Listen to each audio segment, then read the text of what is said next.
बोलकर प्रार्थना करके आया हूं।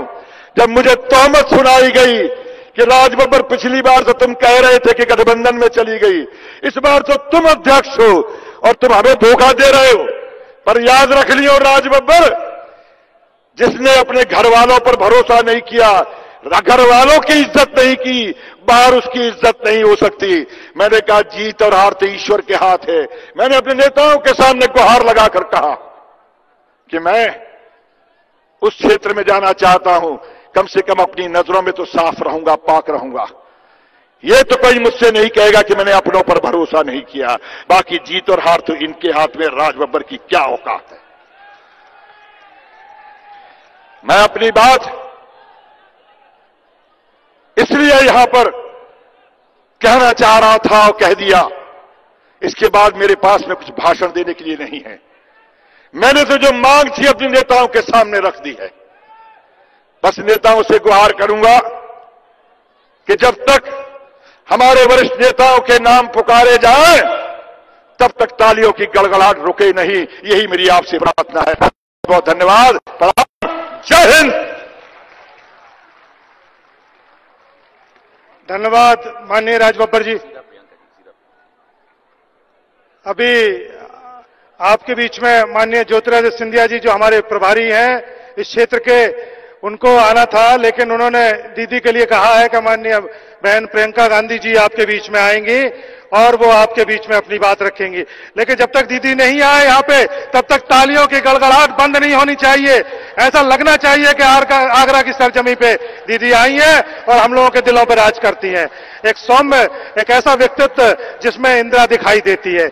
आइए दीदी का हम लोग बहुत बहुत हार्दिक स्वागत करते हैं, अभिनंदन करते हैं। प्रियंका गांधी जी का हम लोग जोर से नारे लगाएंगे, प्रियंका गांधी, प्रियंका गांधी, प्रियंका गांधी। दीदी आपके सम्मुख पक्ष से।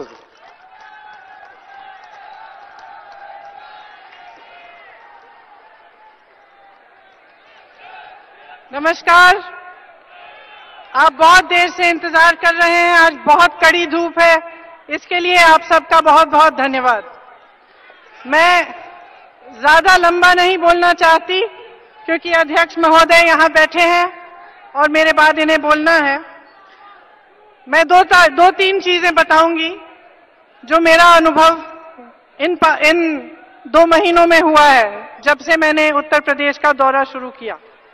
देखिए, चुनाव का समय है और आप प्रचार खूब भारी देख रहे हैं और जो सरकार है, इनका प्रचार इतना मजबूत और अच्छा है कि वो सारी जगह छाई हुई है। आप चाहे अपना अखबार खोलें, उसमें उनकी फोटो देखेंगे, चाहे आप टीवी चलाएं तो उनका प्रचार उसमें आएगा, चाहे आप रेल गाड़ी में जा रहे हैं उसके टिफिन के बक्से पे उनका चेहरा दिखेगा। कल परसों मैंने देखा कि जब पोलिंग के लिए लोग गए तो उनके खाने के बक्सों पे भी उनका चेहरा था। और ऐसा लगता होगा उस प्रचार को देखते हुए कि भगवान जाने कितना काम हुआ है इन 5 सालों में और कितनी तरक्की हुई है। लेकिन सच्चाई कुछ और है। मैं 2 महीनों से उत्तर प्रदेश का दौरा लगा रही हूं, जन जन से मिलती हूं और मैंने वो सच्चाई देखी है।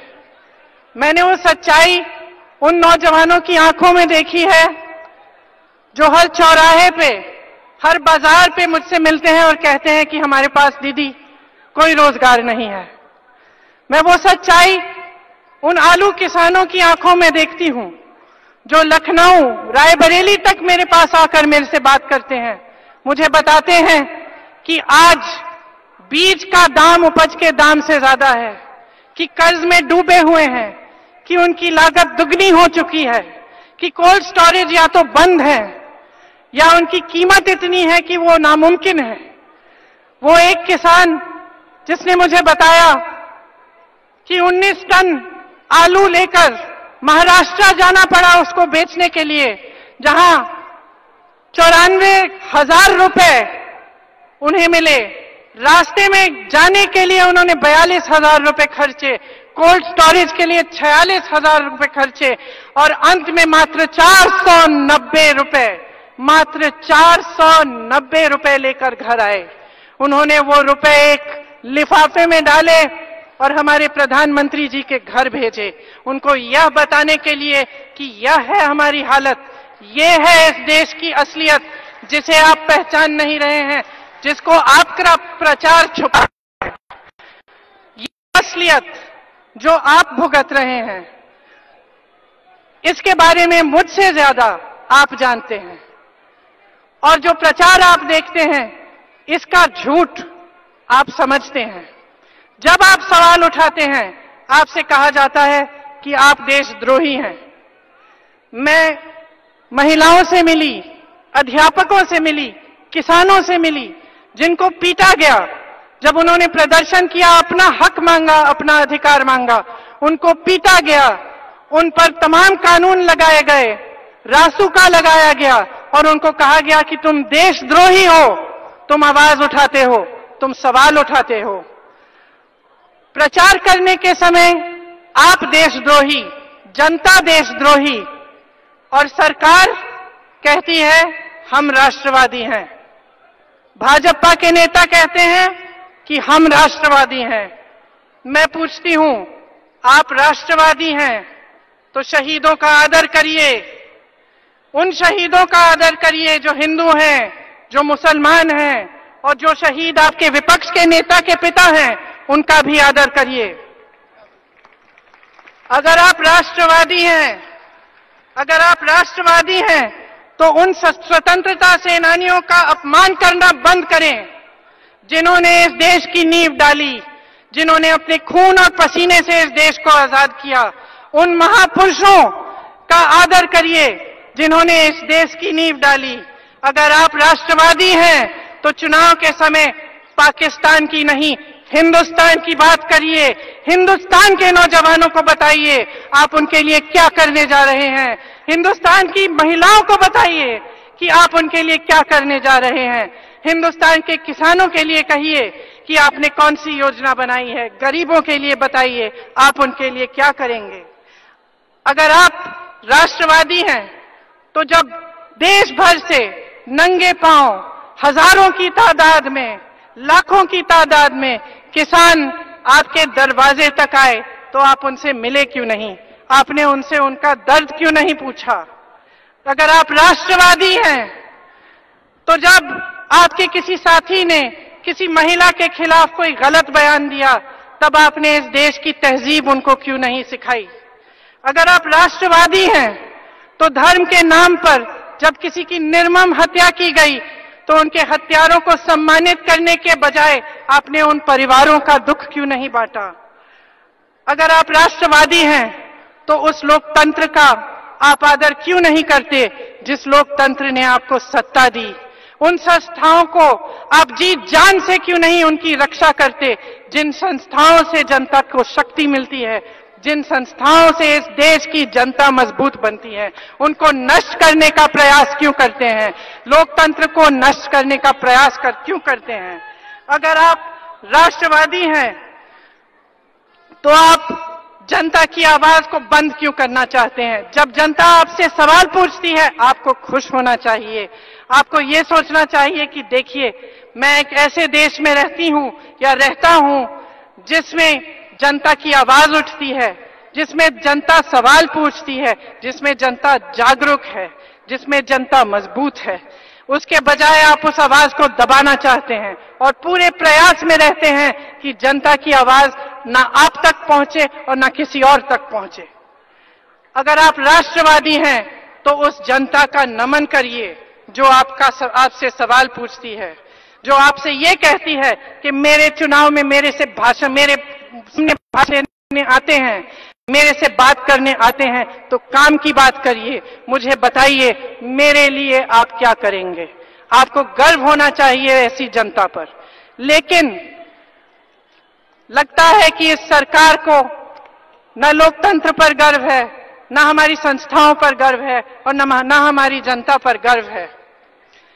क्योंकि अगर असली राष्ट्रवादी होते तो ये सत्य का मार्ग पकड़ते, ये समझते कि ये देश सत्य पर आधारित है और जो सत्य के मार्ग से भटक जाता है उसको ये देश नहीं बख्शता, आपको भी नहीं बख्शेगा। क्योंकि आप भी सत्य के मार्ग से बहुत पहले भटक चुके हैं। चुनाव का समय है। अध्यक्ष जी आपको ये बताएंगे हमारी योजनाओं के बारे में जो हमारे घोषणा पत्र में है। एक न्याय की योजना जिससे 72,000 रुपए हर गरीब तक पहुंचेंगे, और इसमें जो भावना है वो भावना है कि जब ये सरकार 317,000 करोड़ रुपए उद्योगपतियों को दे सकती है, तो क्या इस देश के गरीबों को 72,000 रुपए सालाना नहीं मिल सकता? ऐसी योजनाएं तमाम उस घोषणा पत्र में हैं जिससे आपको स्वास्थ्य सरकारी अस्पतालों में मुफ्त मिलेगा, जिससे स्वास्थ्य नहीं मतलब स्वास्थ्य की जांच और स्वास्थ्य का इलाज मुफ्त मिलेगा। स्वास्थ्य भी मिल जाए तो अच्छा है। और ऐसी योजना जिससे 12वीं कक्षा तक सरकारी पाठशालाओं में मुफ्त शिक्षा मिलेगी। ये योजनाएं हैं जिसके बारे में देश के सामने चुनाव के समय प्रचार होना चाहिए। तो आप बहुत जागरूक हैं, आप इन बातों को समझिए और ये समझिए कि कांग्रेस पार्टी ने हमेशा आपके हित में काम किया है, हमेशा इस देश के लोकतंत्र को बचाया है, उसको आगे बढ़ाया है और इस जनता का ये एहसान माना है कि आपने हमें सेवा करने का मौका दिया। आप सबको बहुत बहुत धन्यवाद। आप इतनी धूप में खड़े हैं। मैं अध्यक्ष महोदय श्री राहुल गांधी जी से आग्रह करती हूं कि आकर आपको संबोधित करें। धन्यवाद।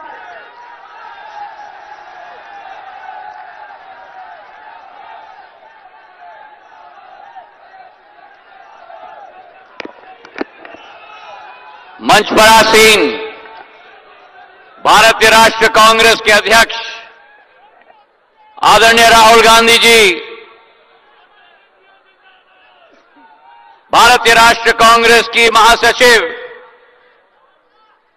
प्रियंका गांधी जी, उत्तर प्रदेश कांग्रेस कमेटी के अध्यक्ष राज बब्बर जी, नेता प्रतिपक्ष अजय लल्लू जी, जिला कांग्रेस के हमारे अध्यक्ष, समस्त मंचासीन महानुभाव और मेरे फतेहपुर सीकरी और चंबल क्षेत्र की समस्त मेरी यहां उपस्थित जनता जनार्दन जो भारी तादाद में हमारे अध्यक्ष की बात को सुनने आए हैं।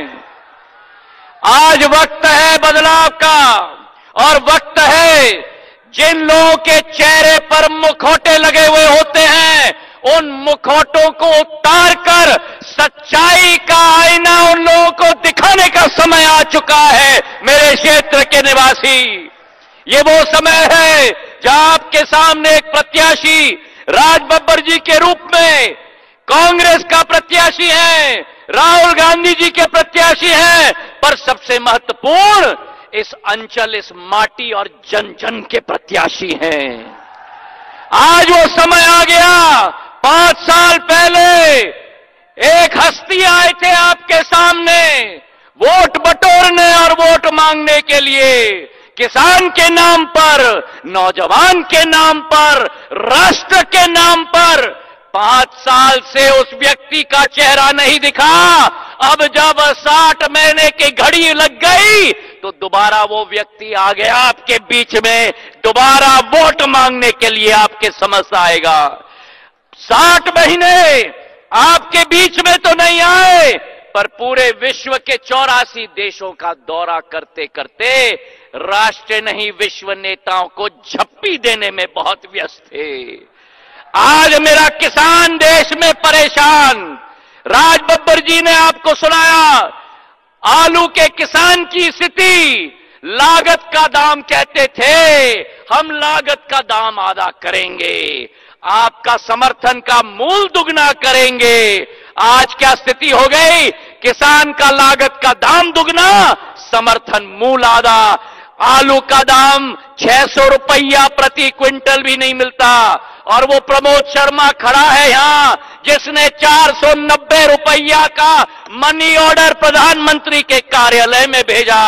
प्रधानमंत्री के पास नहीं, गरीब के कुटीर में जाने के लिए समय, प्रधानमंत्री के पास नहीं, किसान के कुटीर में जाने के लिए समय, लेकिन प्रधानमंत्री के पास है पूरा समय पाकिस्तान में जाके बिरयानी खाने का समय।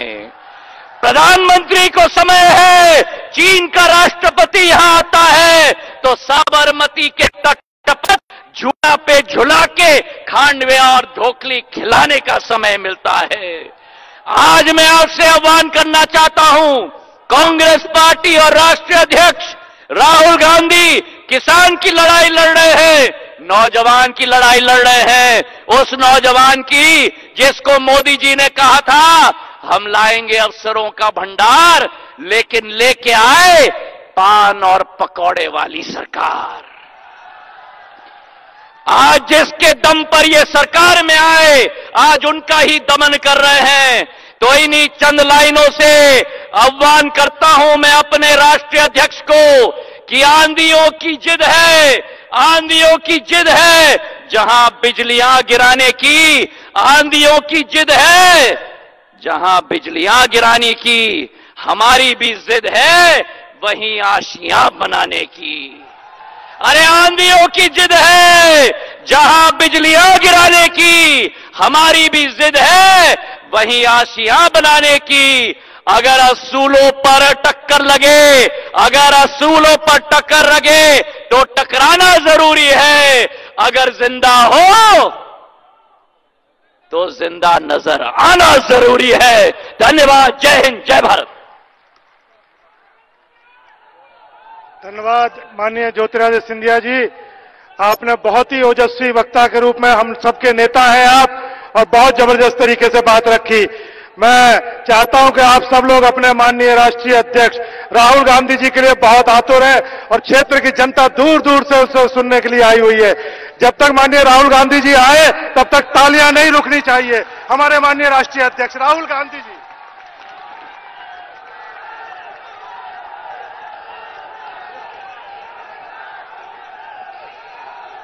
ज्योतिरादित्य सिंधिया जी,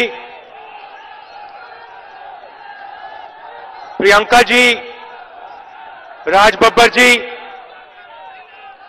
अजय लल्लू जी, स्टेज पे कांग्रेस पार्टी के वरिष्ठ नेता, कैंडिडेट्स,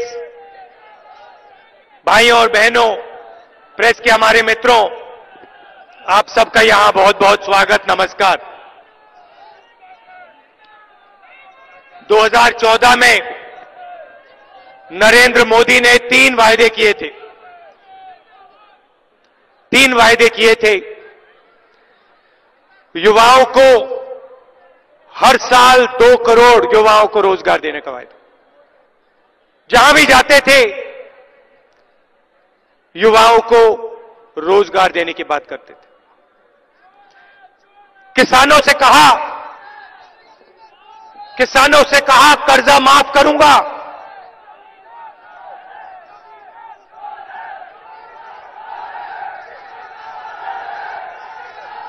किसानों से कहा कर्जा माफ करूंगा, और हिंदुस्तान के हर व्यक्ति से कहा मुझे प्रधानमंत्री बना दो और मैं हर बैंक अकाउंट में 15 लाख रुपए डाल दूंगा। भाइयों और बहनों, आपको 15 लाख रुपए मिल गए? मिले? कोई यहां है जिसको 15 लाख बैंक अकाउंट में मिला हो? तो नरेंद्र मोदी जी ने 15 लाख रुपए का झूठ बोला। कहा हर बैंक अकाउंट पे 15 लाख। मैंने ये बात पकड़ ली। मैंने कहा देखो, पता लगाते हैं हिंदुस्तान के गरीब लोगों के बैंक अकाउंट में कितना पैसा डाला जा सकता है। चौकीदार ने 3.5 लाख करोड़ रुपए 15 लोगों के बैंक अकाउंट में डाला। मैंने सोचा मैं पता लगाता हूं हिंदुस्तान के सबसे गरीब लोगों के बैंक अकाउंट में कितना पैसा सरकार डाल सकती है। तो 5 महीने पहले मैंने कांग्रेस के इकोनॉमिस्ट को, थिंक टैंक को बुलाया, ऑफिस में बुलाया, उनसे सवाल पूछा। मैंने उनसे कहा देखिए, लंबा भाषण नहीं सुनना चाहता मैं। मुझे थियरी मत देना, बड़े आंकड़े मत देना, मुझे आपसे एक नंबर चाहिए। उन्होंने पूछा कौन सा नंबर? मैंने कहा नरेंद्र मोदी ने 15 लाख बोला था, झूठ था। मुझे आप सच्चा नंबर दो। हिंदुस्तान के सबसे गरीब लोगों के बैंक अकाउंट में कांग्रेस पार्टी की सरकार कितना पैसा डाल सकती है? एक शर्त है, हिंदुस्तान की अर्थव्यवस्था नष्ट नहीं करनी है, नोटबंदी जैसा काम नहीं करना है। आप जाइए दुनिया के सबसे बेहतर इकोनॉमिस्ट से पूछिए, जिससे आपको पूछना है पूछिए, मगर 3-4 महीने बाद आप मुझे एक कागज पे एक नंबर दीजिए। कुछ ही दिन पहले वापस आए, कागज पे एक नंबर लिख के दिया, 72,000 रुपए।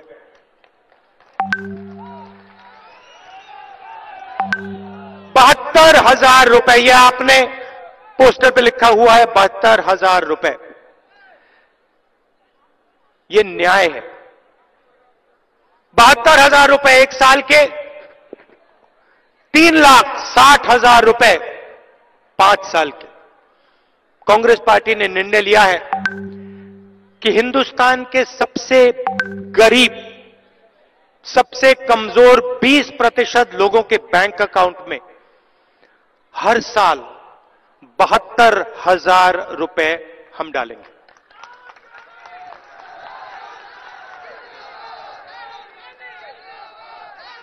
$25 करोड़ लोगों को इस पैसे का फायदा मिलेगा। 5 करोड़ लोगों के बैंक अकाउंट में हर महीने पैसे जाएगा। साल का 72,000, 5 साल का 3,60,000। भाइयों और बहनों, यह सच्चाई है। 3,60,000 रुपए 5 करोड़ लोगों को कांग्रेस पार्टी दे सकती है। 15 लाख नहीं दे सकते। मैं आपको यहां झूठ नहीं बोलूंगा। मैं आपको यह नहीं कहूंगा कि हर बैंक अकाउंट में 15 लाख डालेंगे। मैं सच्चाई बोलूंगा, 3,60,000 डाल देंगे। प्रियंका जी ने अभी शुरुआत में बोला कि जहां भी देखो नरेंद्र मोदी जी की पब्लिसिटी होती है।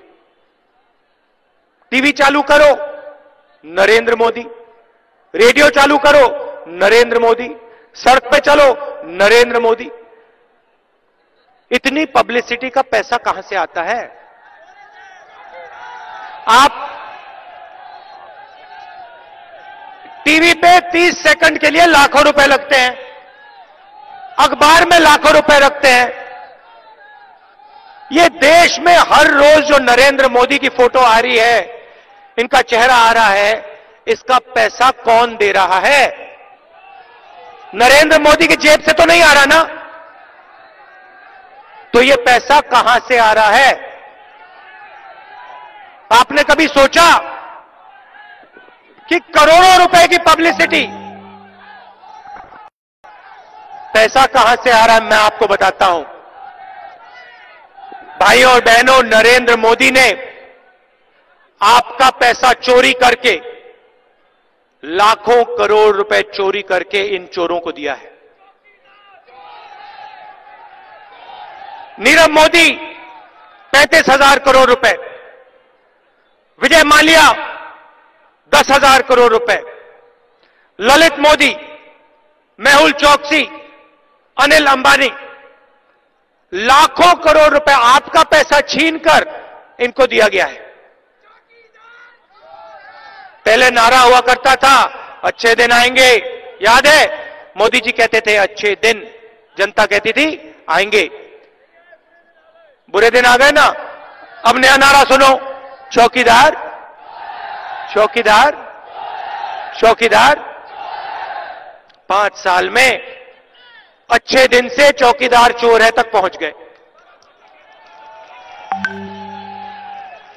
अब 5 साल अन्याय किया, 5 साल अन्याय किया। आपको याद होगा, यूपीए की सरकार थी, उत्तर प्रदेश के किसान हमारे पास आए, आपने हमसे सवाल पूछा, आपने कहा देखिए ये अरबपति लोग हैं, इनके लिए बैंक के सामने लाल कालीन लगती है। हम जाते हैं बैंक के पास, बैंक में जाते हैं, हमें कहते हैं भैया तुम यहां से परे हो जाओ, तुम्हारे ऊपर कर्जा है। आपने हमें कहा कि किसान का कर्जा माफ करके दीजिए। 10 दिन के अंदर 72,000 करोड़ रुपए हिंदुस्तान के किसान का हमने माफ करके दे दिया। 10 दिन के अंदर। मध्य प्रदेश, राजस्थान, छत्तीसगढ़ में चुनाव हुआ। मैंने ऐसी मीटिंग में वहां कहा, देखिए 10 दिन के अंदर मध्य प्रदेश, राजस्थान, छत्तीसगढ़ के किसान का कर्जा माफ हो जाएगा। कुछ भी हो जाए, कांग्रेस पार्टी जीतेगी, 10 दिन के अंदर हो जाएगा। भाई और बहनों, 10 दिन नहीं लगे, 2 दिन के अंदर हमने कर्जा माफ कर दिया सबका। हम न्याय योजना की बात करते हैं, नरेंद्र मोदी जी कहते हैं पैसा कहां से आएगा, कहते हैं मिडिल क्लास से आएगा, मध्यम वर्ग से आएगा। मैं बताना चाहता हूं, मिडिल क्लास से नहीं आएगा। कांग्रेस पार्टी इनकम टैक्स को नहीं बढ़ाएगी, मगर अनिल अंबानी की जेब से आएगा। मेहुल चौकसी, नीरव मोदी, उनके जेब से आएगा और आपकी जेब में जाएगा। नरेंद्र मोदी ने 2 करोड़ युवाओं को रोजगार देने की बात की। यहां कोई है जिसको नरेंद्र मोदी ने रोजगार दिया?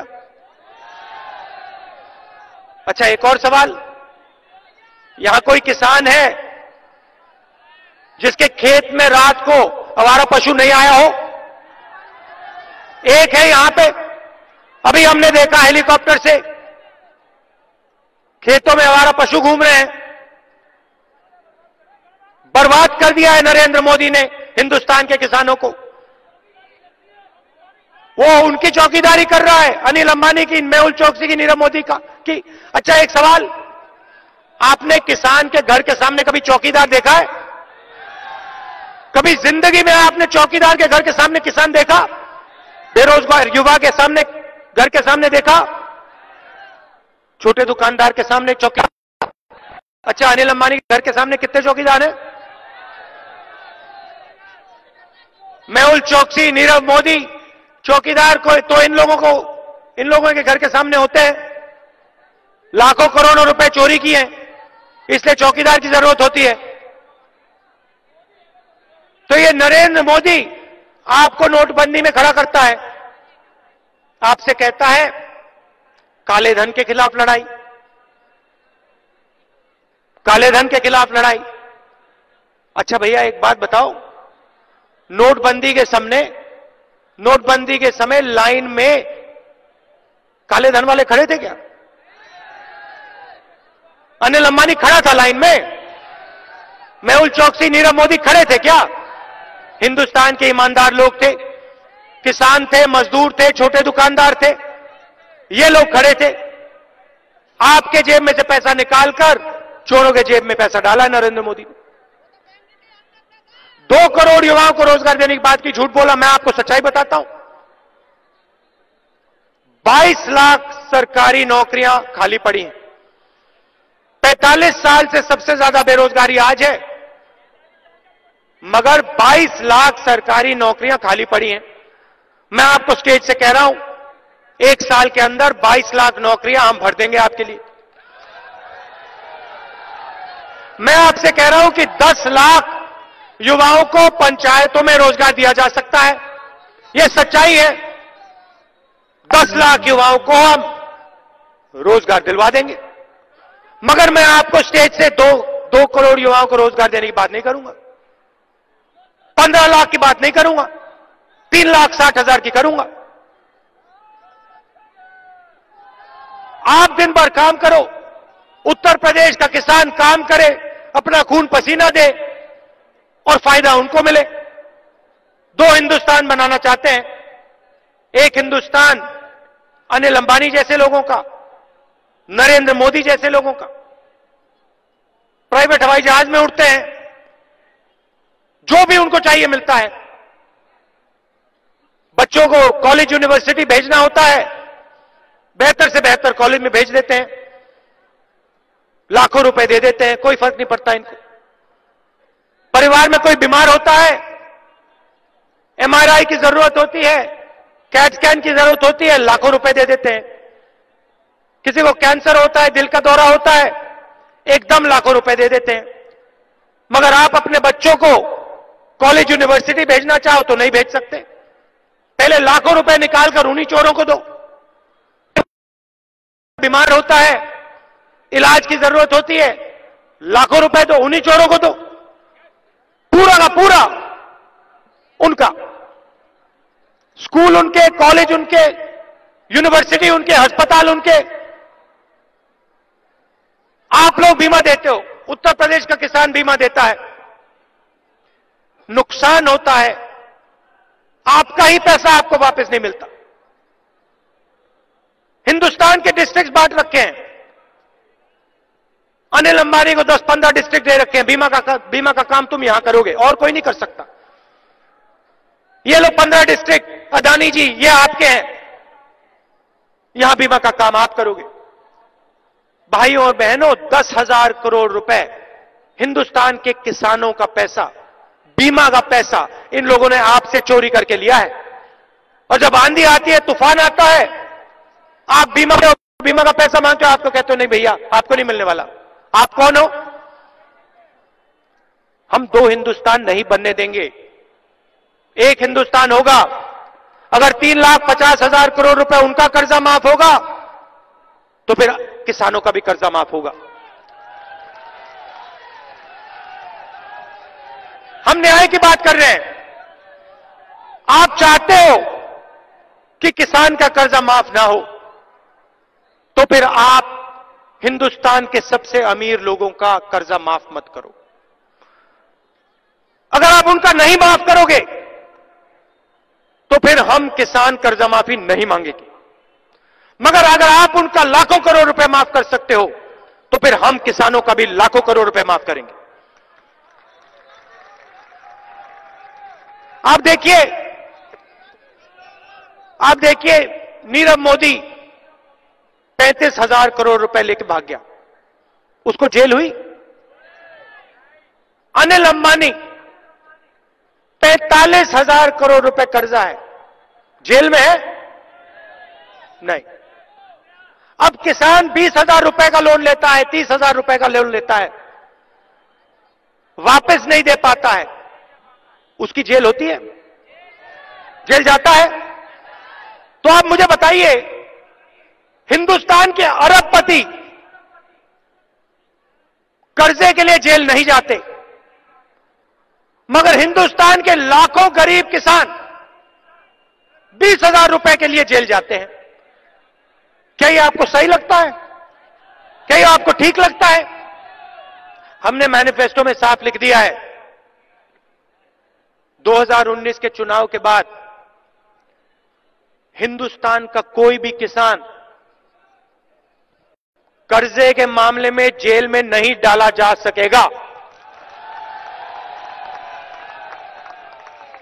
अब किसान को जेल में डालवाना है तो पहले अनिल अंबानी को जेल में डालो, नीरव मोदी को जेल में डालो, विजय माल्या को वापस लाओ, जेल में डालो। हम आपके दिल से डर मिटाना चाहते हैं।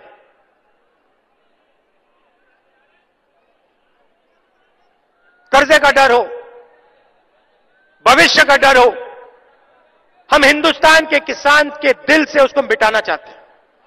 हम आपको बताना चाहते हैं कि आप इस देश की शान हो, आप इस देश की शक्ति हो, और आप इस देश को बनाते हो। आपके बिना यह देश नहीं चल सकता है। यह मैसेज हम आपको देना चाहते हैं। और इसीलिए हमने निर्णय लिया है कि जैसे पहले रेलवे बजट हुआ करता था, 2 बजट पेश हुआ करते थे, एक नेशनल बजट होता था और दूसरा रेलवे बजट होता था, वैसे ही 2019 में एक नेशनल बजट होगा और दूसरा किसानों का बजट होगा। उसमें देश के सब किसानों को पता लग जाएगा इस साल हिंदुस्तान की सरकार किसानों को क्या देने जा रही है, कितना कर्जा माफ होगा, कितनी एमएसपी बढ़ाई जाएगी, कितना बोनस मिलेगा। पूरा का पूरा आपको साल के शुरुआत में ही हम बता देंगे। आप प्लानिंग कर पाओगे और आपको साफ पता लग जाएगा कि हिंदुस्तान की सरकार किसान के लिए क्या करने जा रही है। मध्य प्रदेश, राजस्थान, छत्तीसगढ़, इन प्रदेशों में हमने किसानों के लिए काम शुरू कर दिया है। थोड़ा सा मैं आपको बताना चाहता हूं और मेरा सपना है कि एक दिन यह काम उत्तर प्रदेश में भी शुरू हो। हमने तीनों चीफ मिनिस्टर से कहा है कि इन प्रदेशों में हर डिस्ट्रिक्ट में फूड प्रोसेसिंग यूनिट लगना चाहिए। जहां आलू उगता है वहां चिप्स बनाने की फैक्ट्री, जहां टमाटर उगता है वहां टमाटो केचप बनाने की फैक्ट्री। जाल बिछा रहे हैं हम मध्य प्रदेश, छत्तीसगढ़, राजस्थान में फूड प्रोसेसिंग यूनिट्स की जाल बिछा रहे हैं। सीधा जाके किसान फैक्ट्री में अपना माल बेचेगा, आलू बेचेगा, टमाटर बेचेगा और उसको डायरेक्ट सीधा जेब में सही पैसा मिलेगा। और उसी फैक्ट्री में खेत के बिल्कुल पास उनके परिवार के लोगों को, युवाओं को रोजगार मिलेगा। अब आप देखिए, यहां बीजेपी की सरकार है, 2 साल हो गए। मैंने आवारा पशु की बात की, जो आपका था आपसे छीना जा रहा है। नोटबंदी की गई। आलू के किसान के लिए उत्तर प्रदेश में इन लोगों ने क्या किया मुझे बताओ। मुझे एक बात बता दो,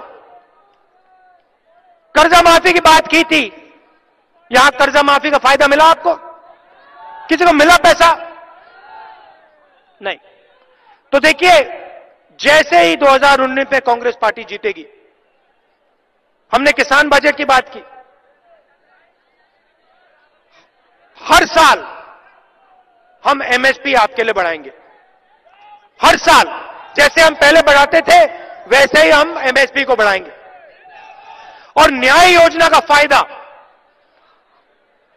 आप यह मत भूलिए, न्याय योजना का फायदा उत्तर प्रदेश के किसान को, गरीब को सबसे ज्यादा मिलेगा। 72,000 रुपए सीधे आपके बैंक अकाउंट में। यहां बहुत पुरुष बैठे हैं, एक बात शायद आपको अच्छी ना लगे, मगर पैसा सीधा महिलाओं के बैंक अकाउंट में जाएगा। 5 करोड़ महिलाओं के बैंक अकाउंट में जाने वाला है। आखिरी बात मैं युवाओं के लिए करना चाहता हूं। नरेंद्र मोदी जी ने मेक इन इंडिया की बात की, स्टार्टअप इंडिया की बात की। पूरे देश में युवा बिजनेस खोलना चाहता है, उत्तर प्रदेश में खोलना चाहता है। मगर अगर उत्तर प्रदेश में कोई भी युवा, आगरा में कोई भी युवा बिजनेस चालू करना चाहता है तो उसे सरकारी डिपार्टमेंट्स में जाके परमिशन लेनी पड़ती है। अलग अलग डिपार्टमेंट्स में जाना पड़ता है, हर डिपार्टमेंट में परमिशन मांगनी पड़ती है। और आप जानते हो उत्तर प्रदेश के हर डिपार्टमेंट में रिश्वत देनी पड़ती है। इसीलिए हमने कहा है कि 2019 के बाद किसी भी युवा को बिजनेस खोलने के लिए कोई परमिशन लेने की जरूरत नहीं, किसी से परमिशन लेने की जरूरत नहीं। आप अपना बिजनेस चालू करो, 3 साल आप बिजनेस चालू करो, बिजनेस चलाओ। जब आपका बिजनेस मजबूत हो जाएगा 3 साल बाद आप जाके परमिशन लेना। और bank loan Congress party Anil Ambani जैसे लोगों को नहीं देगी। बैंक लोन कांग्रेस पार्टी उन्हीं को देगी जो उत्तर प्रदेश के लिए, हिंदुस्तान के लिए रोजगार पैदा कर रहे हैं। उन्हीं युवाओं को देगी जो बिजनेस चालू करके रोजगार पैदा कर रहे हैं। विचारधारा की लड़ाई है। एक तरफ नफरत, बीजेपी, नरेंद्र मोदी, दूसरी तरफ भाईचारा, प्यार और कांग्रेस पार्टी। जीत कांग्रेस पार्टी की होने वाली है, सरकार कांग्रेस पार्टी की बनने जा रही है। और मैं कांग्रेस पार्टी के कार्यकर्ताओं से कहता हूं, सबसे पहले आपका धन्यवाद करता हूं कि कांग्रेस पार्टी के लिए आप रोज लड़ते हो, पोलिंग बूथ में लड़ते हो, सड़कों पे लड़ते हो, गांव में लड़ते हो, शहरों में लड़ते हो। तो आपका दिल से धन्यवाद। अब यहां आज जो न्याय योजना है उसकी यात्रा चालू हो रही है। पूरे प्रदेश में मैसेज जाएगा कि कांग्रेस पार्टी 5 करोड़ लोगों को 72,000 रुपए हर साल देने जा रही है। तो मैं कार्यकर्ता से कहता हूं, आप पोलिंग बूथ पे लड़िए, कांग्रेस की विचारधारा की बात कीजिए। बीजेपी के जो झूठे वायदे हैं, 2 करोड़ युवाओं को रोजगार देने का वायदा, 15 लाख का वायदा, किसानों को सही दाम देने का वायदा, भ्रष्टाचार के खिलाफ लड़ाई लड़ने का वायदा, उसके बारे में आप उत्तर प्रदेश की जनता को बताइए और यहां राज बब्बर जी को चुनाव जिताइए। आप सबका बहुत बहुत धन्यवाद। नमस्कार, जय हिंद।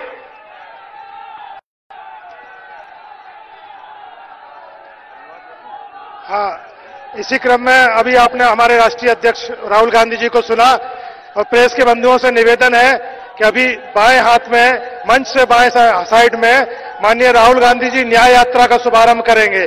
तो आप लोग लेफ्ट साइड में आकर के उसका कवरेज के लिए आ सकते हैं। लेफ्ट साइड में माननीय राहुल गांधी जी जब न्याय यात्रा का शुभारंभ करेंगे, खीरागढ़ से आए हुए श्री रामनाथ सिकरवार जी, कर्नल शांतनु जी, भूपेंद्र सिंह भोलू जी, आपका भी बहुत बहुत आभार, धन्यवाद। मैं जिलाध्यक्ष जी से कहूंगा कि वो धन्यवाद दें।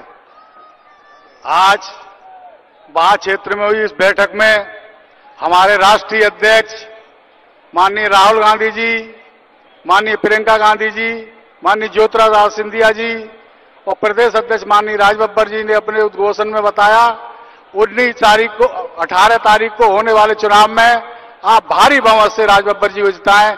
इसी के साथ धन्यवाद। जय हिंद, जय भारत, जय कांग्रेस।